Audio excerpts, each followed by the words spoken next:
두 개의 취약한 휴전이 위태롭게 유지되고 있으며 둘 다 금가는 조짐을 보입니다. 레바논에서는 10일간의 휴전, 이 간신히 이어지고 있고 군대는 여전히 그 자리에 있습니다. 헤즈볼라가 조건을 내걸고 민간인들에게는 가까이 가지 말라고 경고했습니다. 트럼프 대통령이 협상 진전을 언급한 반면 이란은 호르무즈 해협 통제를 더욱 강화했습니다. 그렇다면 먼저 올 것은 돌파구일까요? 아니면 다시 시작되는 공격일까요? 예루살렘 이니시 지금 시작됩니다.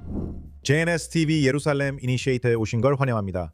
저는 조아시 에이슨이고 알렉스 트레이먼과 예루살렘에 있습니다. 이스라엘과 레바논이 10일간 휴전에 합의했습니다. 이것은 미국에서 마크 루비오 국무장관과의 회담 이후에 이루어진 일입니다.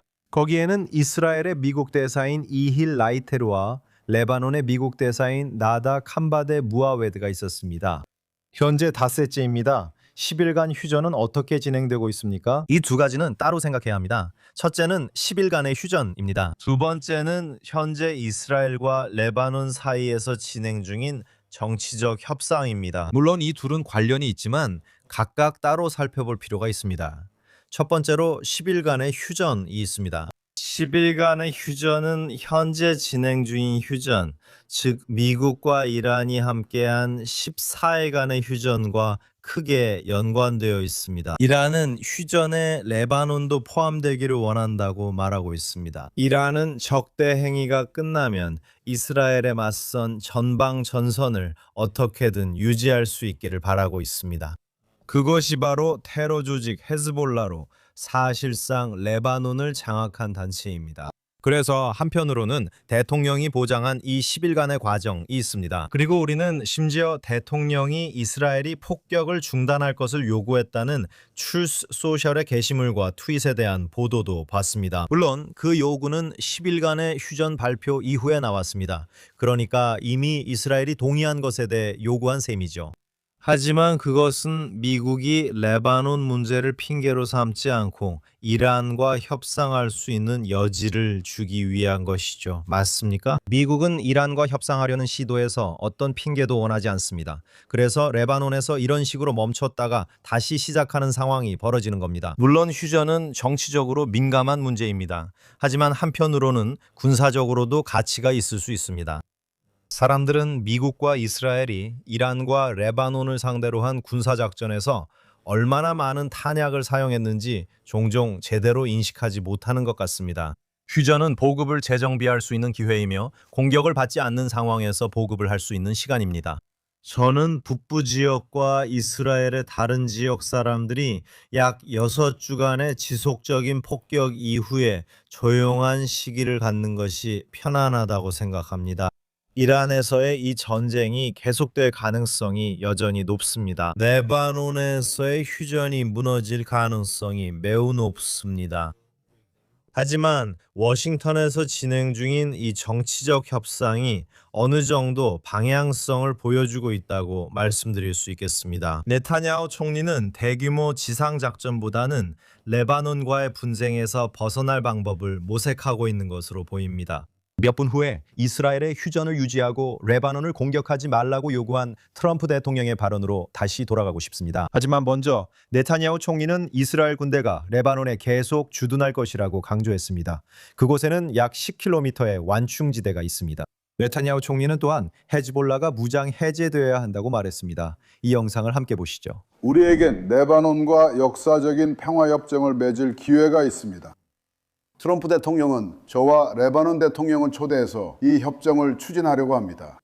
이 기회가 존재하는 이유는 이번 전쟁 이후로 우리가 레바논에서 힘의 균형을 근본적으로 바꿨기 때문입니다. 저는 그 제안을 즐겁게 받아들였고 열흘간의 휴전, 더 정확히 말하면 임시 정전을 동의했습니다. 우리가 워싱턴에서 대사들과 논의를 시작한 그 협정을 추진해 보려고요. 우리는 레바논에 남아 강화된 안전지대에 있을 것입니다. 이는 도시 포위전 5지점과는 다릅니다. 이것은 바다에서 시작해서 하르도브와 헤르몬 입구까지 시리아 국경까지 이어지는 안전지대입니다. 폭 10km의 안전지대입니다. 이것은 이전에 우리가 가졌던 것보다 훨씬 더 강하고 훨씬 더 강렬하며 훨씬 더 연속적이고 훨씬 더 견고합니다. 알렉스, 다시 한번 베냐민 네타냐후 총리는 이제 침묵에는 침묵으로 대응하는 방식이 더 이상 적용되지 않는다고 말했습니다. 이제는 정말로 그런 상황이 아닙니다. 이스라엘 군대는 여전히 레바논에 주둔하고 있습니다. 맞아요. 이스라엘이 레바논에서 작전을 펼칠 때 목표가 무엇이었는지 생각해보면 북부의 군 지도자들부터 다른 정치 지도자들까지 군대와 지도자들로부터 많은 이야기를 들을 수 있었습니다. 이스라엘의 목표는 이스라엘 국경과 리타니 강 사이의 모든 땅을 차지하는 것이라고 말했습니다. 실제로 이스라엘은 그 목표를 달성했습니다. 그들은 모든 땅을 차지했습니다. 그뿐만 아니라 이스라엘은 이스라엘 국경과 리타니 강 사이에 있는 대부분의 주택을 파괴해서 거대한 완충지대를 만들었습니다. 어떤 경우에는 10km, 어떤 경우에는 그보다 훨씬 더 넓은 지역까지 거의 이스라엘과 레바논 사이에 새로운 국경을 만드는 수준입니다. 이스라엘은 사실상 평탄화시킨 그 지역을 확장된 완충지대로 유지하려고 하고 있습니다. 지난번 이스라엘이 2024년 11월 레바논과 휴전을 맺었을 때 남부 레바논에서 헤즈볼라가 다시 무장하는 것을 막기 위해 남부 레바논의 5개 전략적 거점을 유지하기로 합의했습니다. 그런데 우리가 본 것은 무엇이었습니까?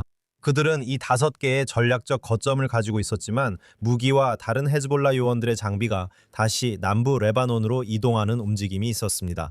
네타냐후가 여기서 한 일은 그게 상황이 아니라고 말한 것입니다. 상황은 이스라엘 방위군이 네타냐후가 노란 선이라고 부른 그 선 뒤의 모든 영토를 통제하고 있다는 것입니다. 그리고 이것은 가자 지구에서 사용하는 용어와 비슷합니다. 하마스가 통제하는 지역과 이스라엘이 통제하는 가자 지구의 53% 사이의 경계선이 노란 선으로 표시되어 있습니다. 하마스는 가자 지구의 47%를 통제하고 있습니다. 그래서 이제 남부 레바논에도 또 다른 노란 선이 생겼고 이것은 이스라엘이 단기간에 그 지역을 떠나지 않을 것이라는 강한 신호입니다. 그리고 이스라엘은 단기간에 그 지역을 떠날 생각이 없다고 말하고 있습니다. 그래서 이제 그 땅을 차지하게 된 것입니다. 헤즈볼라의 행동을 보면 알 수 있습니다. 그들은 북쪽으로 이동했습니다. 이스라엘의 목표가 리타니 강까지 점령하는 것이라는 걸 알았기 때문에 북쪽으로 이동할 수밖에 없었습니다. 그리고 많은 경우에 그들은 빈셰바 같은 마을이나 베이루트 같은 도시 안에 자리 잡고 있습니다. 그리고 제 생각에는 이스라엘이 베이루트 전체를 샅샅이 뒤지면서 헤즈볼라를 찾으려고 하지는 않을 것 같습니다. 이렇게 인구 밀도가 매우 높은 도시 환경에서 주권 국가라고 여겨지는 곳에서 말이죠. 알렉스 트럼프 대통령 발언으로 돌아가고 싶습니다. 우리는 금요일 샤bat 시작 전 그가 이스라엘이 레바논 내 헤즈볼라 거점을 폭격하는 것이 금지됐다고 말했다는 소식을 들었습니다. 또한 소셜미디어에는 그가 앞선 발언을 조금 걷어들이며 헤즈볼라가 공격하면 이스라엘이 대응할 수 있다고 말했다는 확인되지 않은 보도도 있었습니다. 저는 그 부분을 확인할 수 없습니다. 이런 발언을 공개적으로 한 것에 대해 어떻게 생각하십니까? 미국 대통령이 자신의 출소셜에서 이스라엘, 너희는 헤즈볼라를 공격하는 것이 금지된다고 말했습니다. 우선 다시 말씀드리지만 이 발언들은 레바논과 이스라엘 사이에 공식적으로 휴전이 발표된 후에 나온 것입니다. 그러니까 트럼프가 폭격 작전 중간에 이스라엘이 갑자기 멈춰야 한다고 말하는 게 아닙니다.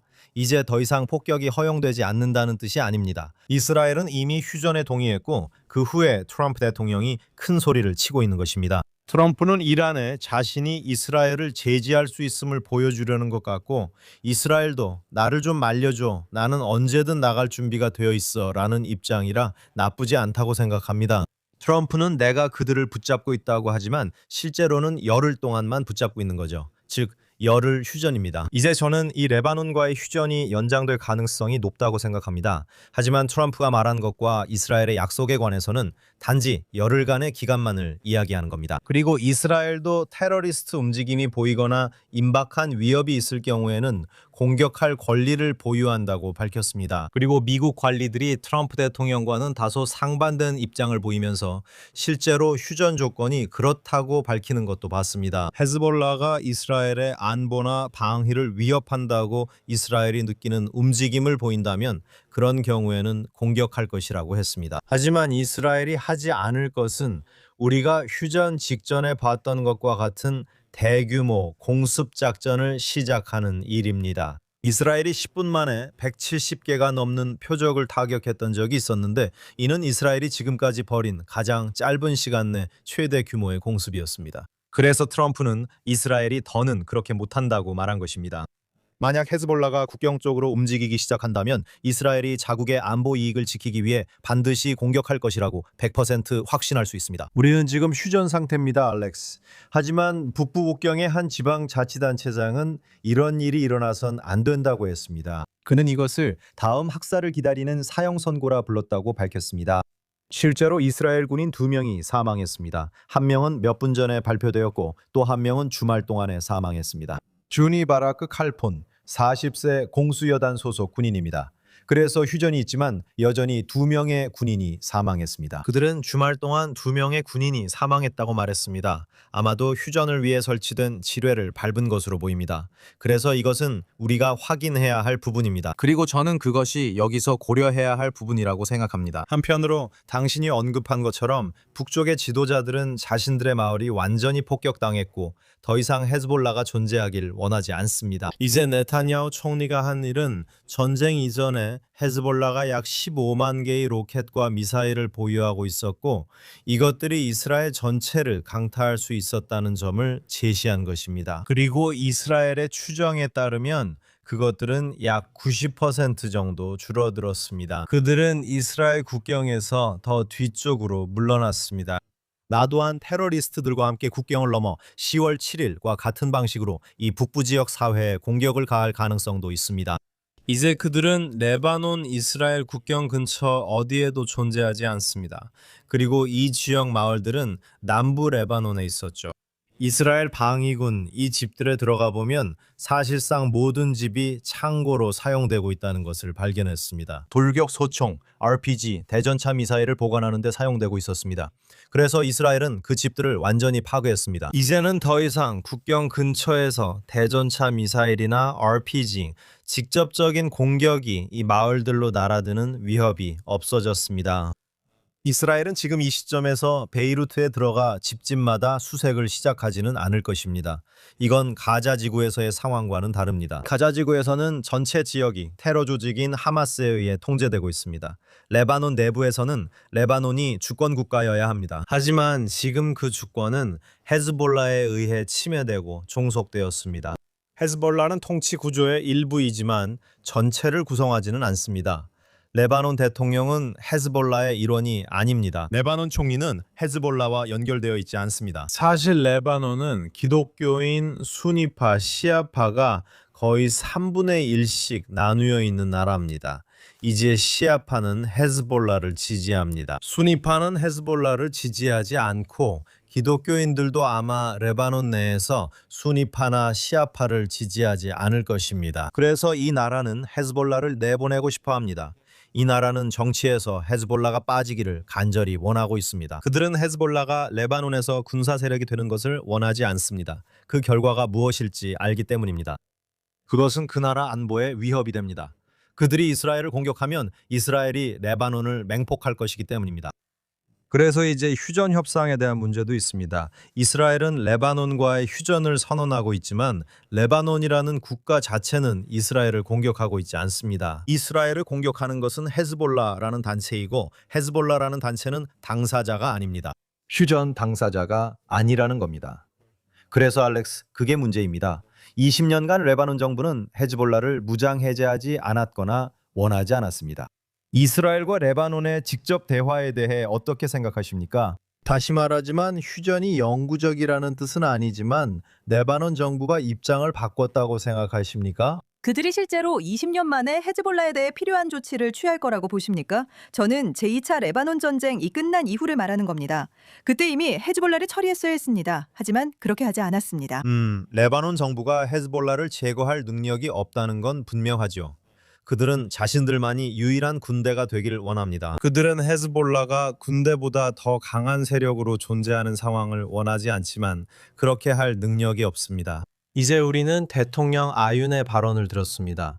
그는 이스라엘이 그곳에서 공격을 하면서 레바논의 주권을 침해하고 있다고 말하고 있습니다. 하지만 실제로 이스라엘이 하고 있는 일은 헤즈볼라의 힘을 약화시키고 레바논 정부가 이스라엘과 협상에 들어갈 수 있는 조건을 만들어줌으로써 레바논에 엄청난 호의를 베풀고 있는 것입니다. 결국 이스라엘은 레바논에 정말 엄청난 호의를 베풀고 있는 것입니다. 그리고 한때 레바논을 지배했던 기독교인들에게도 기회를 주고 있습니다. 중동의 여러 지역처럼 레바논도 한때 기독교인이 지배했습니다. 이제 그들에게 나라를 다시 바로잡을 기회가 주어집니다. 저는 여기서 어떤 형태로든 평화를 이룰 역사적 기회가 있다고 생각합니다. 이는 이스라엘과 국경을 맞댄 국가와의 세 번째 공식 평화 협정이 될 것입니다. 이스라엘은 1993년이나 94년에 요르단과 협정을 맺었습니다. 그리고 1979년 이집트와 맺은 협정도 있습니다. 네. 그리고 이제 우리는 레바논과의 협정 가능성도 보고 있습니다. 그리고 시리아와의 협정 가능성도 있습니다. 그래서 이스라엘이 실제로 내 이웃 국가 모두와 협정을 맺는 상황이 올 수도 있습니다. 이스라엘은 팔레스타인 자치정부와 오슬로 협정을 맺고 있습니다. 그래서 이스라엘이 전쟁을 좋아하는 나라라고 주장하는 사람들도 있지만 실제로 이스라엘은 평화를 추구하고 있습니다. 하지만 그 평화를 위협하는 테러 조직들을 제거함으로써 그렇게 하고 있는 것입니다. 지난 며칠간 알렉스, 저는 온라인에서 레바논 등지의 기독교인들이 이스라엘의 헤즈볼라 공격에 감사하는 글을 올리는 것을 봤습니다. 마치 많은 이란인들이 소셜미디어에 나와 이스라엘 편에 서서 시위하는 것을 봤던 것처럼요. 그래서 지금 레바논에서도 그런 모습을 볼 수 있는 것 같습니다. 그리고 지금 이스라엘의 미국 대사 예히엘 라이터와 레바논의 미국 대사 사이에 이런 대화가 진행되고 있습니다. 그리고 라이터는 공식적인 합의에 도달하는데 2-3개월이 걸릴 수 있다고 말했는데 여기에는 국경 인정과 기타 문제들이 포함될 것이라고 했습니다. 그는 기본적으로 레바논과 이스라엘이 논의할 기본적인 구조를 가지고 있다고 생각합니다. 그리고 당연히 세부 사항들은 조율되어야 합니다. 그래서 저는 네타냐후 총리가 레바논과의 장기적인 평화를 추구하고 이 전쟁의 장을 마무리하려고 할 가능성이 높다고 생각합니다. 하지만 이스라엘의 군사교리는 10월 7일 이전과는 다릅니다. 이스라엘은 과거 80년대와 2006년에 레바논에서 철수했을 때처럼 꼬리를 내리고 도망치지 않을 것입니다. 저는 이스라엘이 남부 레바논에서 강력한 안보 태세를 오랫동안 유지할 것이라고 생각합니다. 하지만 여전히 대규모 협정 체결의 기회가 있을 수 있는데 이는 베냐민 네타냐후 총리와 도널드 트럼프 대통령 모두에게 승리가 될 것입니다. 그리고 저는 이것이 장기적으로 레바논에도 도움이 될 것이라고 생각합니다. 알렉스, 레바논과의 휴전이 이번 주 목요일에 만료되는 것으로 알고 있는데 그 전날인 수요일이 이스라엘, 이란 그리고 미국이 휴전에 합의한 2주 기간의 마지막 날입니다. 지난 48시간 동안 이란은 다시 한번 호르무즈 해협을 봉쇄하기로 결정했습니다. 저는 실제로 이란이 호르무즈 해협을 통과하려던 인도 선박으로 보이는 여러 척을 공격했다고 하는 오디오 클립을 들었습니다. 이번 주 초에 미국은 이란에서 나오는 모든 해상 교통을 차단하겠다고 밝혔습니다. 그래서 그곳에서 약간의 대치 상황이 벌어지고 있습니다. 저는 도널드 트럼프 대통령이 주말 동안 테헤란이 호르무즈 해협을 봉쇄하면서 약간 잔꾀를 부렸다고 말한 이 클립을 소개하고 싶습니다. 그들은 지난 47년 동안 해왔던 것처럼 약간 잔꾀를 부렸습니다. 그들은 다시 한번 해협을 봉쇄하려고 했죠. 아시다시피 수년 동안 해왔던 것처럼요. 그들은 우리를 협박할 수 없습니다. 그들은 47년 동안 온갖 짓을 하고도 넘어갔지만 이제는 더는 그렇게 넘어가지 못할 겁니다. 네, 그래서 트럼프 대통령이 아주 부드럽고 완곡하게 표현하면서 이란이 약간 잔꾀를 부리고 있다고 말한 겁니다. 휴전은 수요일 만료 예정입니다. 대통령은 입장을 계속 바꿨고 최근 혼란스러운 메시지가 많았습니다. 한편 이란과의 대화는 잘 되고 있다고 합니다. 트럼프 대통령이 예전처럼 전쟁으로 돌아갈 수 있다고 말합니다. 현재 상황도 그렇고 이번 주말 이란이 해협을 봉쇄하면서 시작됐죠. 자, 여기서 좀 더 살펴보죠. 우선 트럼프와 언론이 일관되게 잘못된 방향으로 이끌고 있다는 걸 볼 수 있습니다. 이는 모두를, 주로 언론을 방심하게 만들기 위한 것입니다. 그는 언론이 자신의 모든 말에 매달리게 만듭니다. 그리고 그것이 그를 오늘날 세계에서 가장 영향력 있는 인물로 만드는 이유입니다.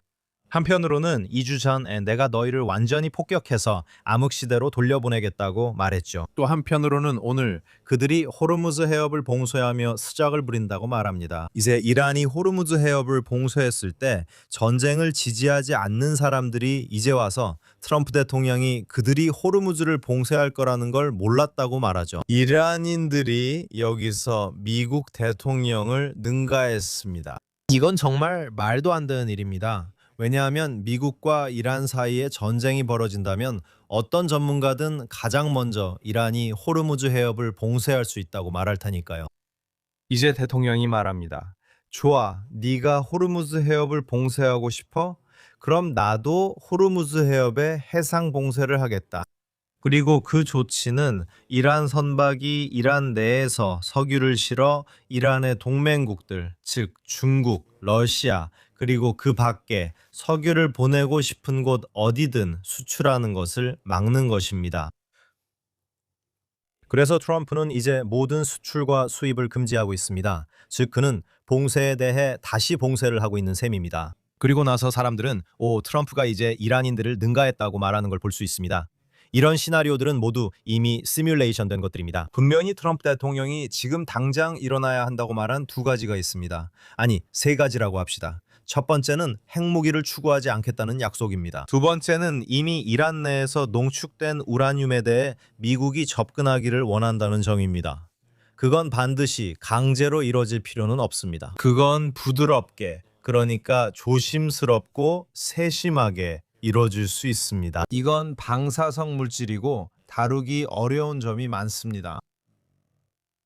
이 농축 우라늄을 해체하기 위해서는 다양한 장비가 들어가야 합니다. 그곳에서 얼리고, 녹이고, 추출하고, 파괴해야 합니다. 이 작업을 수행하는 방법은 여러 가지가 있으며 세 번째는 호르무즈 해협을 여는 것입니다. 호르무즈 해협 개방에 대한 진전이나 이란이 핵 프로그램과 탄도미사일을 포기하려는 의지가 보이지 않는다면 이곳에서 다시 전투가 벌어질 수도 있다고 생각합니다. 또한 그렇게 말하는 다른 사람들도 있습니다. 그리고 우리는 공격당한 인도 선박을 다시 돌아보고 있습니다. 녹음에 따르면 그들은 이봐요, 우리에게 통과해도 된다고 했잖아요. 그런데 지금 우리에게 총을 쏘고 있네요. 라고 말했습니다. 당신이 통과하라고 하지 않았다면 우린 지나가지 않았을 거예요. 그냥 물러서라고만 했어도 우린 돌아갔을 거예요. 그런데 통과하라 해놓고 이젠 우리에게 총을 쏘고 있잖아요. 그래서 협상을 하고 있는 사람들이 실제로 해협에 대한 통제권이 없다고 말하는 사람들이 있습니다. 이것이 제가 지난주에 말한 것처럼 이 단계에서 휴전에 들어가는 이유 중 하나입니다. 대화 상대가 실제로 통제권을 갖고 있는지 확인하기 위해서입니다. 그래서 여기에는 이란 혁명 수비대의 남은 세력이 매우 분열되어 있다는 징후가 있습니다. 그리고 사실 그것은 좋은 신호입니다. 만약 이란에서 정권 교체를 원한다면 당신이 보고 싶은 것은 통합된 통제 메커니즘이 없다는 것입니다. 만약 서로 다른 파벌들이 각자 따로 움직이고 있다면 그것은 안정성이 떨어지고 통제력이 약하다는 것을 의미하며 실제로 정권의 남은 부분을 해체할 수 있는 더 많은 기회를 제공할 수 있습니다. 저는 농축 우라늄 문제로 다시 돌아가고 싶습니다. 대통령은 미국이 이란과 함께 미국이 공격했던 그 산 아래로 들어갈 수도 있다고 말했습니다. 그리고 이 산들 아래 깊은 곳에 농축 우라늄이 있다고 합니다. 대통령은 아마도 이란과 함께 이 두 나라가 가서 그 농축 우라늄을 찾고 그 다음에 미국이 그것을 꺼낼 것이라고 말했습니다. 이 영상을 함께 보시죠. 누군가 우리는 그 핵먼지를 어떻게 가져올 건가요? 라고 물었습니다. 우리는 많은 호일력을 대동하고 이란과 함께 들어가서 그것을 가져올 겁니다. 이란과 함께 그 작업을 할 겁니다. 우리는 그걸 미국으로 다시 가져올 거예요. 그래서 당신은 그게 가능한 시나리오라고 생각하십니까? 지금까지 있었던 모든 일들 이후에 미국 군대와 이란 군대가 함께 들어가서 공동으로 우라늄을 제거하는 모습을 상상할 수 있습니까? 미국과 이란 사이에 합의가 이루어진다면 이것이 요구 조건 중 하나가 될 것이라고 생각합니다. 그리고 분명히 미국은 우라늄을 제거하기 위해 무력으로 들어가는 대신 평화롭게 들어가서 우라늄을 제거하길 원할 것입니다. 그러니까 아시다시피 이 모든 상황이 완전히 해소되기 전에 여전히 많은 단계들이 필요하다는 것을 보여줍니다. 말장난은 아니지만요. 그리고 그 단계에는 해협을 여는 것, 우라늄을 가져가는 것이 포함됩니다. 그리고 이스라엘이 분명히 보고 싶어하는 것은 정권의 완전한 해체입니다.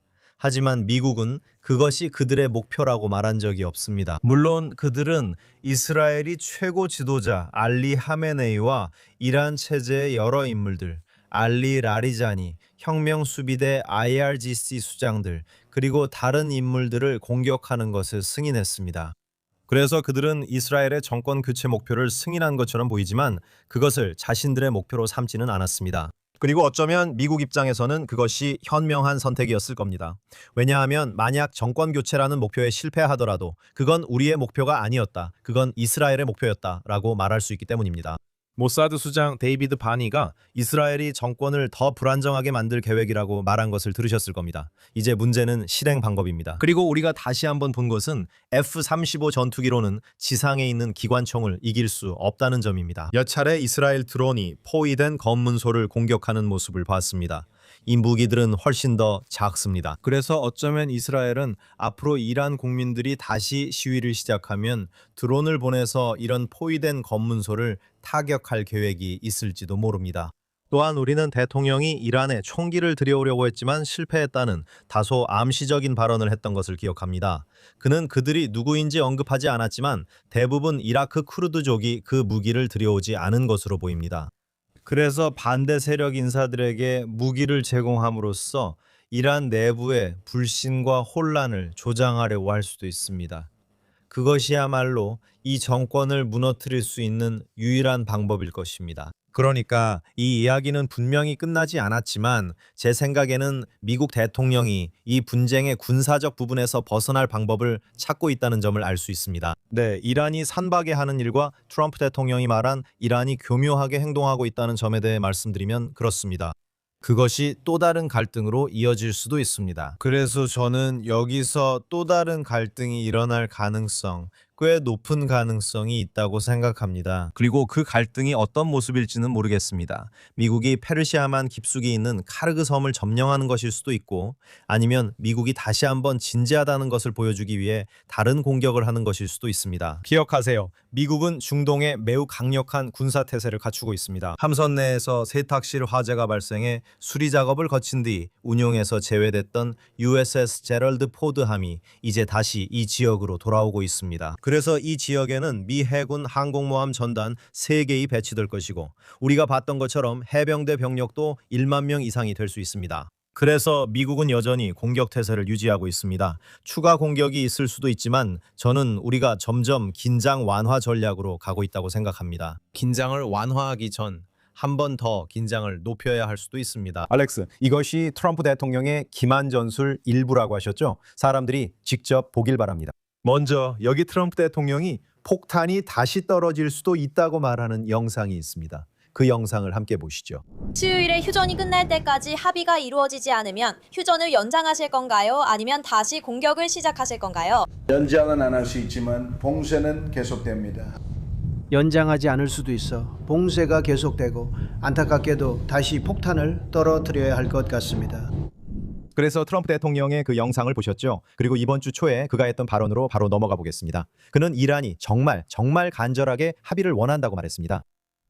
우리가 상대방에게서 연락을 받았고 그들이 합의를 매우 간절히 원한다는 점만 말씀드릴 수 있습니다. 당신은 그게 핵 문제 때문이라고 말씀하셨죠?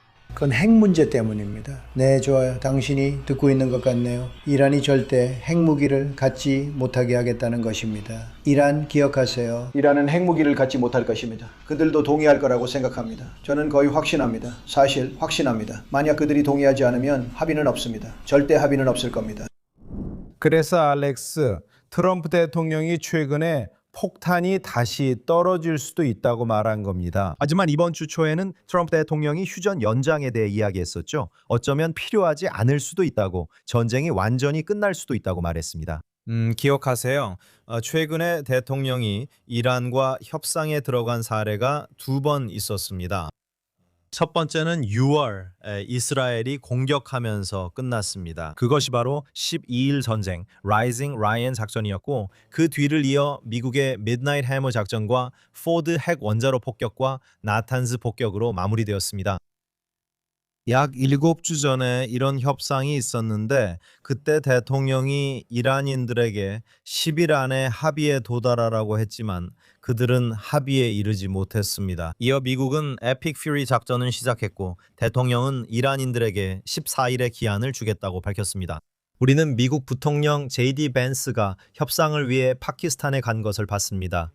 그는 실망한 채 돌아왔습니다. 그래서 저는 대통령이 타당한 이유가 있거나 그렇게 느끼지 않는 한 휴전 연장을 하지 않을 가능성이 높다고 생각합니다. 합의에 도달하기 위해 며칠만 더 필요하다든지 어떤 이유든지 간에 말이죠. 저는 대통령이 전투를 재개할 의지가 있다는 것을 보여줘야 할 가능성이 높다고 생각합니다.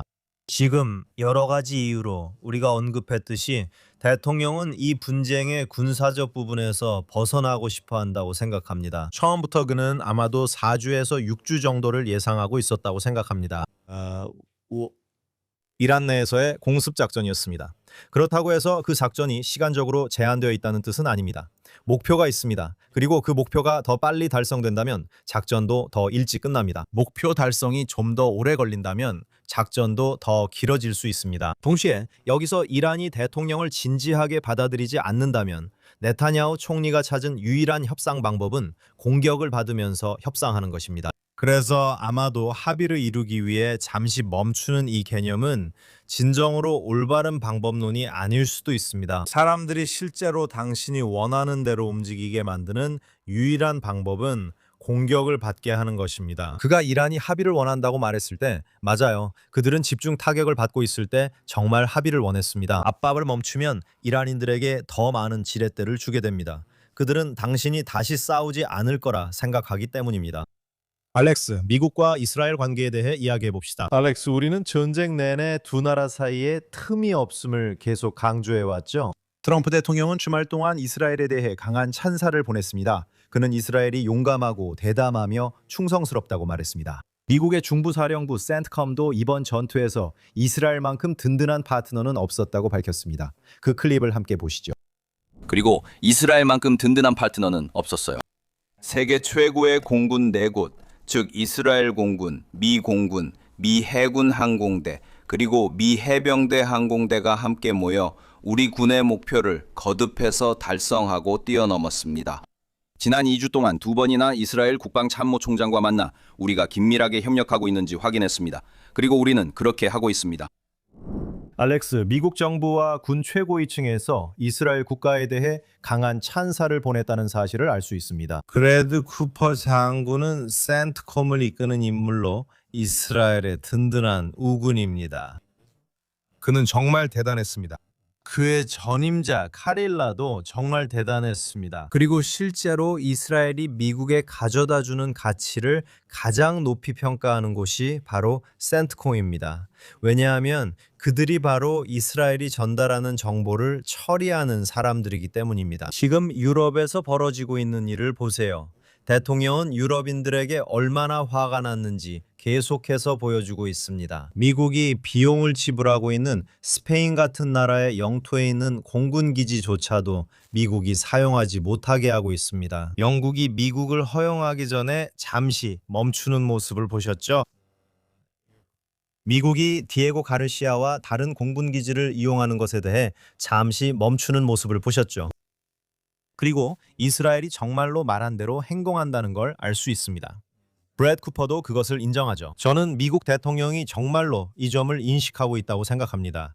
그는 사람들이 이스라엘을 좋아하든 싫어하든 이스라엘이 미국의 엄청난 동맹국임을 증명해 왔다고 말합니다. 그리고 저는 이스라엘의 전 미국 대사인 론 더머가 이 말을 여러 번 반복해서 했던 것이 기억납니다. 그는 사람들이 믿든 믿지 않든 이스라엘은 함께할 것이라고 말했습니다. 그는 이미 몇 년 전부터 앞으로 10년 안에 이스라엘이 미국이 가진 최고의 동맹국이 될 것이라고 말했습니다. 군사 지원도 살펴보고 싶은데 그 부분은 잠시 후에 말씀드리겠습니다. 하지만 아시다시피 미국이 수년간 이스라엘에 제공한 군사 지원에 대해 사람들이 불평을 하곤 합니다. 이스라엘이 그 지원으로 한 일을 보세요. 미국은 다른 나라들에게 수십억 달러를 지원하지만 그 자금을 받아도 경제적이나 전략적으로 나아지지 않는 경우가 많습니다. 여기 이스라엘을 보세요. 맞아요. 이스라엘은 미국으로부터 군사 지원금을 받았지만 그들이 무엇을 했습니까? 그들은 인류 강국으로 성장했습니다.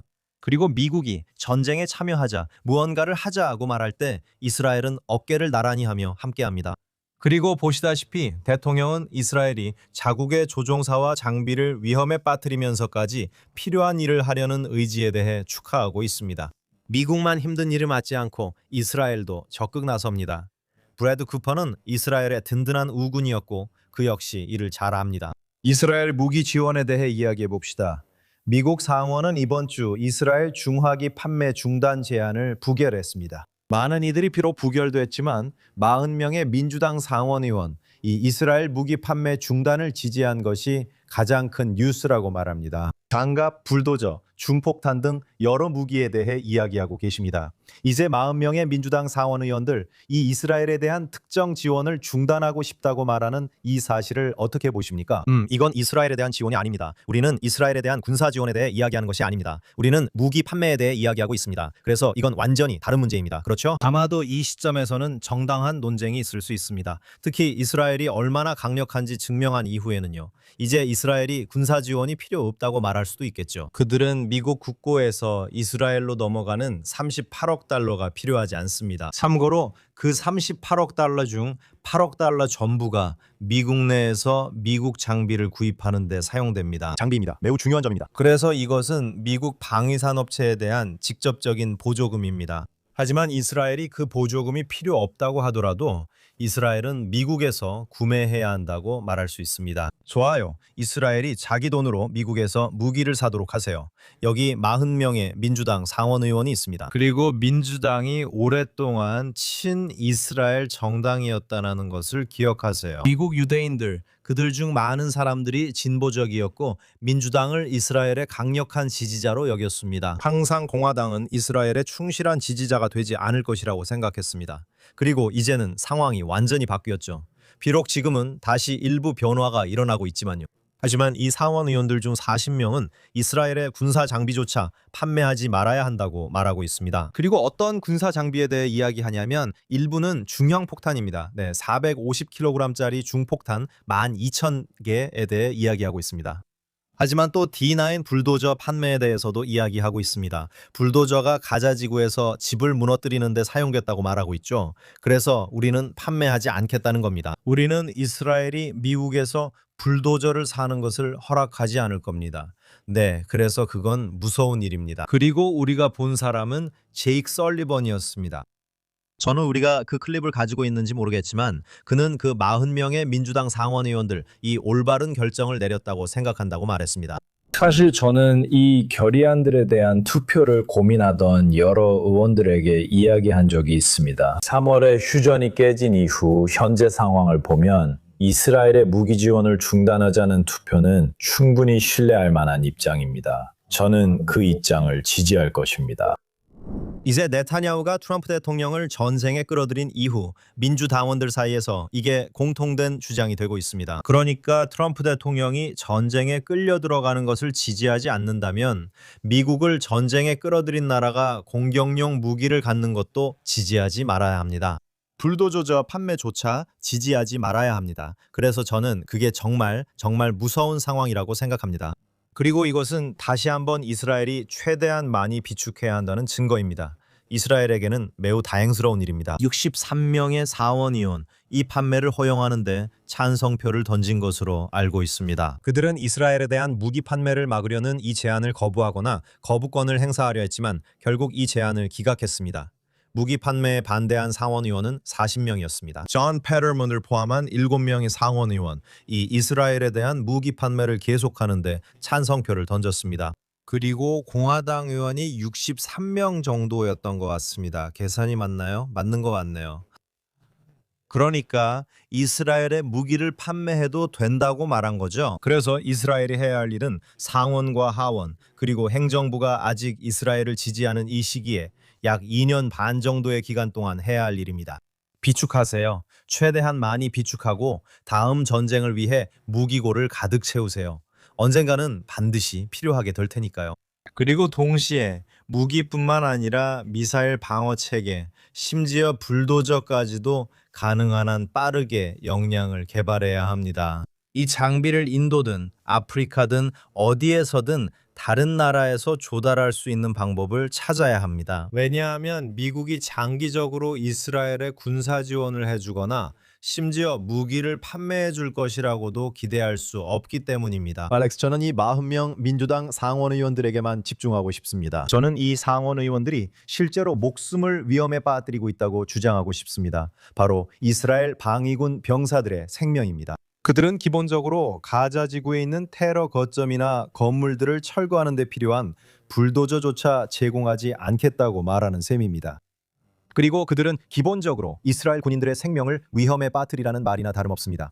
우리가 이런 상황에 처했다는 것은 정말 용납할 수 없는 일입니다. 그들이 미국도 위험하게 만든다고 생각합니다. 왜냐하면 미국 대통령과 브래드 쿠퍼, 피트 헥세스 등 다른 사람들이 이스라엘이 미국이 가질 수 있는 최고의 동맹국이라고 말한다면 그건 정보 공유도 포함된다는 뜻이거든요. 그건 미국 공군과 함께 나란히 서고 함께 비행하는 것도 포함됩니다.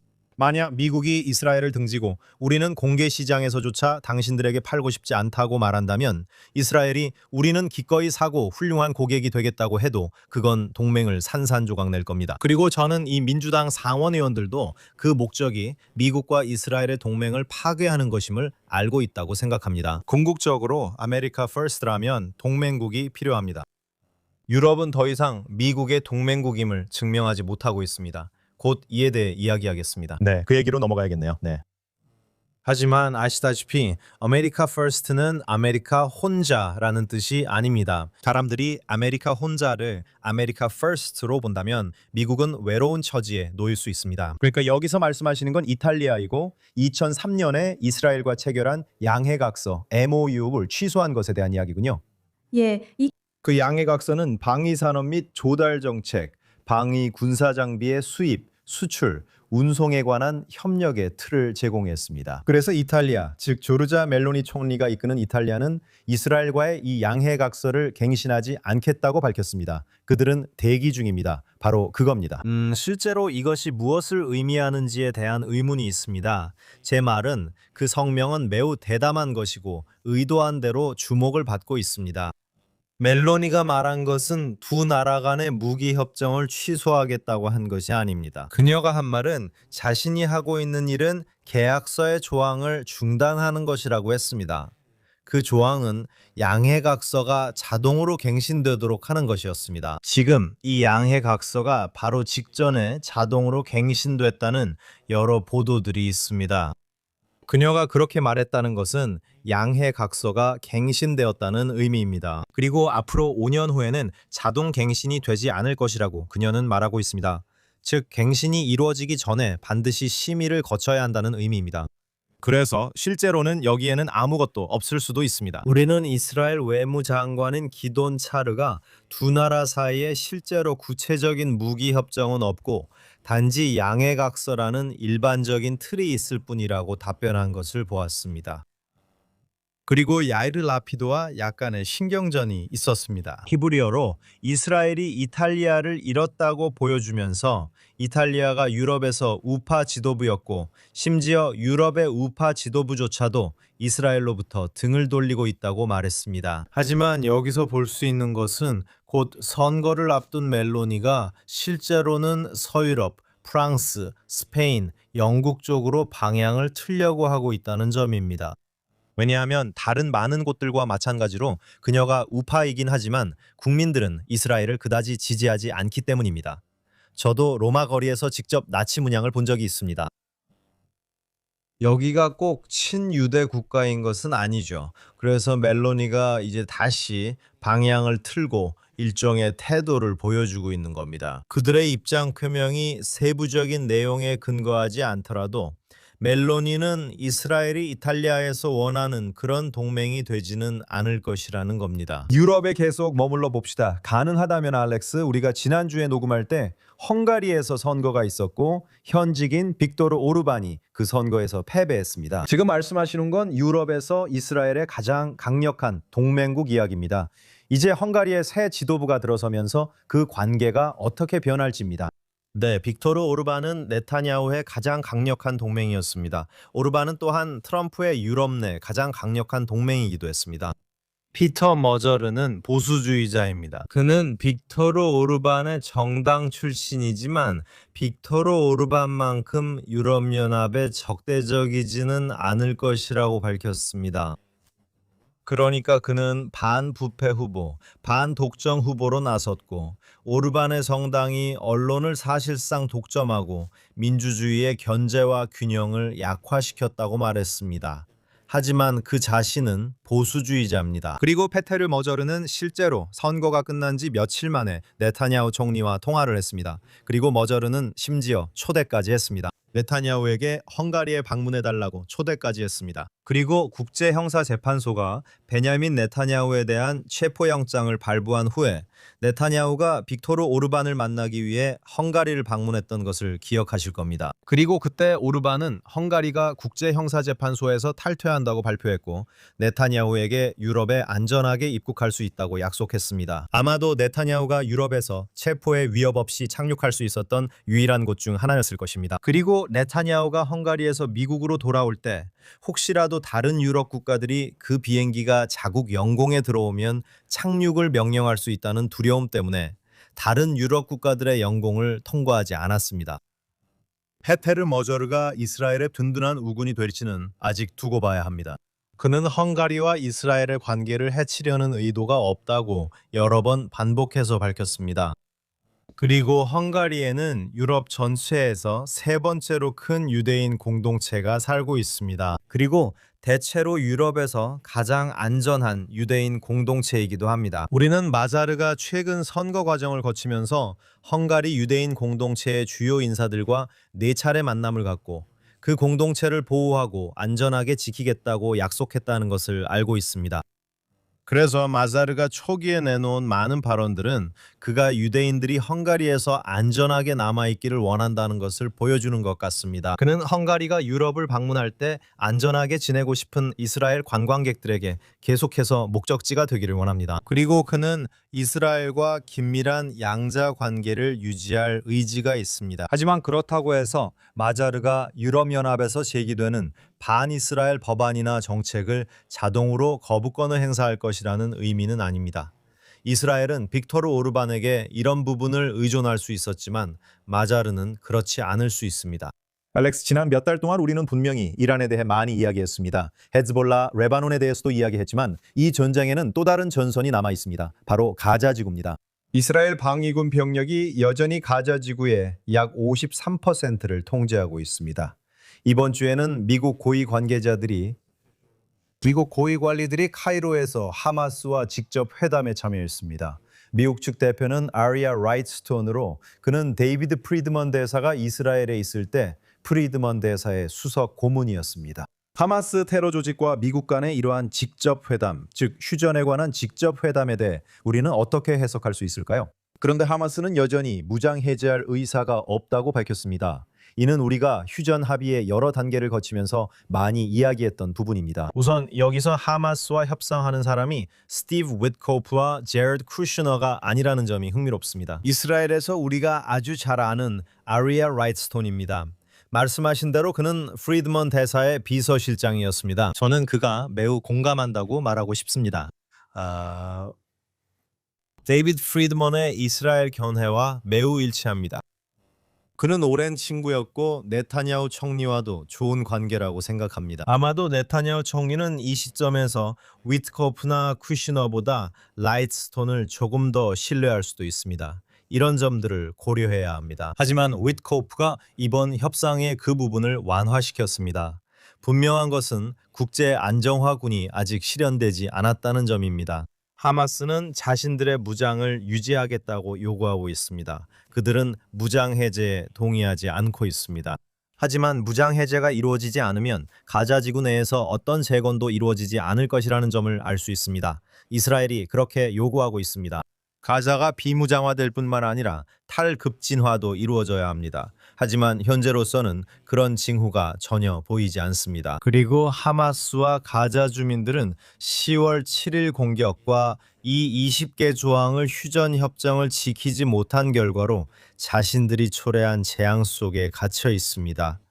그래서 당신은 무엇을 보십니까? 이스라엘이 가자 지구의 53%를 계속 장악하고 있는 모습을 볼 수 있습니다. 현재로서는 현 상황이 바뀔 것이라는 어떤 징후도 보이지 않습니다. 만약 그렇게 된다면, 그리고 이 전쟁이 지금까지 그렇게 진행되어 왔다는 점을 생각해보면 무슨 일이 일어날 수 있을까요? 우리는 네타냐후가 한 지역에 군대를 투입하라고 명령했다가 그 지역 작전을 중단하고 다른 지역으로 이동시키는 모습을 여러 번 봤습니다. 그래서 지금은 이란 전쟁이 마무리되거나 끝나가고 있는 상황일 수도 있습니다. 레바논 전선은 이제 휴전에 들어갔고 이스라엘과 레바논 사이에 장기적인 합의나 협상을 위한 직접적인 대화가 진행되고 있습니다. 이제 이스라엘 방위군이 다시 가자 전선으로 이동해서 지상군을 투입해 하마스를 상대하는 모습을 보게 될 수도 있습니다. 그리고 다시 말씀드리지만 F-35 전투기로는 기관총을 완전히 파괴할 수 없습니다. 그래서 이스라엘 방위군 직접 들어가서 하마스 대원들과 교전을 벌여야 하는 지상작전을 수행하는 모습을 보게 될 수도 있습니다. 지금은 하지 말라는 주장이 설득력 있을 수 있습니다. 하마스가 마음대로 돌아다니게 두라는 거죠. 만약 그들이 가자 지구 주민들을 테러하려고 한다면 아마 10,000에서 2만 개의 기관총이 있을 겁니다. 그들이 이스라엘 본토에 직접적인 위협이 되지 않는 한 실제로 그렇지 않으니 그냥 그렇게 두라는 겁니다. 가자 지구 주민들이 가자에서 나가고 싶어 하도록 상황을 만드는 거죠. 하마스가 무장 상태인 한 재건을 위해 돈과 중장비를 보내지 않으니까요. 그래서 궁극적으로 당신이 원하는 것은 하마스의 통치 아래 살고 싶지 않은 가자 주민들이 떠나게 해달라고 애원하거나 아니면 하마스 요원들로부터 권력을 빼앗으려고 일어서는 모습을 보는 것일 겁니다. 이스라엘이 왜 여러 달 동안 자국 군인들의 목숨을 위험에 빠뜨려야 합니까? 특히 이스라엘이 그렇게 해서 다시 가자 지구에 지상군을 투입한다면 무슨 일이 일어날지 뻔히 알지 않습니까? 이스라엘에 대한 국제적인 대규모 비난과 이스라엘의 정당성 훼손이 일어날 것입니다. 그래서 가자 지구에서 현상을 유지하는 것이 최선의 시나리오일 수도 있습니다. 저희가 그 부분에 대해 시청자 여러분께 계속해서 소식을 전해드리겠습니다. 그리고 알렉스, 이번 주 방송은 긍정적인 소식으로 마무리할 텐데 저는 이런 마무리가 정말 좋습니다. 하비에르 밀레이 아르헨티나 대통령이 오늘 늦게 이스라엘에 도착할 예정입니다. 오늘은 일요일입니다. 이스라엘은 밀레이와 매우 긍정적인 분위기 속에서 좋은 관계를 이어가고 있습니다. 아르헨티나 대사관을 우리의 수도 예루살렘에 개설하는 것에 대해 이야기하고 있습니다. LR 항공이 텔아비브에서 부에노스아이레스로 직항편을 운항할 가능성에 대해서도 이야기하고 있습니다. 밀레이는 주말에 채널 14에 출연해 이스라엘에 대한 지지와 유대인에 대한 지지, 그리고 특별한 관계에 대해 말했습니다. 그는 진정한 친구이며 우리 프로그램에 함께 기쁩니다. 밀레이는 채널 14의 워싱턴 특파원인 리비아 알론과 아주 좋은 인터뷰를 했습니다. 밀레이는 이번이 두 번째 이스라엘 방문인데 1년 조금 넘게 전에 제네시스 재단 상도 받은 적이 있습니다. 그래서 우리는 무엇을 봅니까? 이번 주에 트럼프 대통령이 이스라엘을 엄청난 동맹국이라고 언급하는 것을 봅니다. 약 7주 전 이 전쟁이 시작되기 바로 직전 48시간 동안 인도의 나렌드라 모디 총리가 이스라엘을 방문했습니다. 아시다시피 저는 인도가 이스라엘의 주요 동맹국이 될 수 있다고 생각합니다. 그리고 지금 이 휴전 기간에 하비에르 밀레이가 이스라엘을 방문하는 것을 볼 수 있습니다. 오기에는 위험한 시기죠. 그렇지 않습니까? 이란과의 적대 행위가 다시 시작될 수도 있습니다. 레바논과도 그럴 수 있지만 하비에르 밀레이는 아니, 나는 간다 라고 말하고 있습니다. 그리고 그는 이스라엘 대통령으로부터 상을 받으러 오고 있습니다. 제 생각에는 대통령 훈장을 받을 예정입니다. 그는 이스라엘 독립기념일 행사에서 횃불을 밝힐 예정입니다.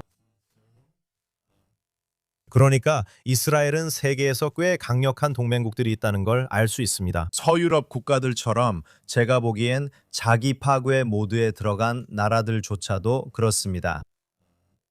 민주당 등 일부 세력은 이스라엘을 외면하고 있습니다. 반면 부상하는 나라들도 있습니다. 한때 아르헨티나는 바닥이었습니다. 그래서 아시다시피 밀레이 하에서 그들이 갈 수 있는 유일한 방향은 위쪽이었던 것 같습니다. 물론 그게 꼭 사실은 아닐 수도 있죠. 아마 더 나빠질 수도 있었겠지만 밀레이는 아르헨티나를 다시 존경받는 나라로 돌려놓으려고 노력하고 있습니다. 모디 총리하의 인도는 경제 대국으로 변모하고 있고 트럼프 대통령 역시 미국의 초강대국 지위를 강화하려고 노력하고 있습니다. 그래서 이스라엘은 강력한 동맹국들이 있고 그걸 보는 것도 반갑습니다. 그리고 저는 이스라엘 사람들이 이런 외교적 방문을 받을 자격이 있다고 생각합니다. 특히 이번 주에 요마 지카론, 즉 이스라엘 현충일과 이스라엘 독립기념일이 다가오고 있기 때문입니다. 그래서 알렉스, 아르헨티나 대통령을 JNS TV 스튜디오에 모시면 정말 좋겠습니다. 동시에 제가 이 주제로 마무리하고 싶다고 했지만 이번 주 이스라엘에서 요마지카론 현충일이 있고 이어서 요마치마우트 독립기념일이 있다는 사실을 언급하지 않으면 아쉬울 것 같습니다.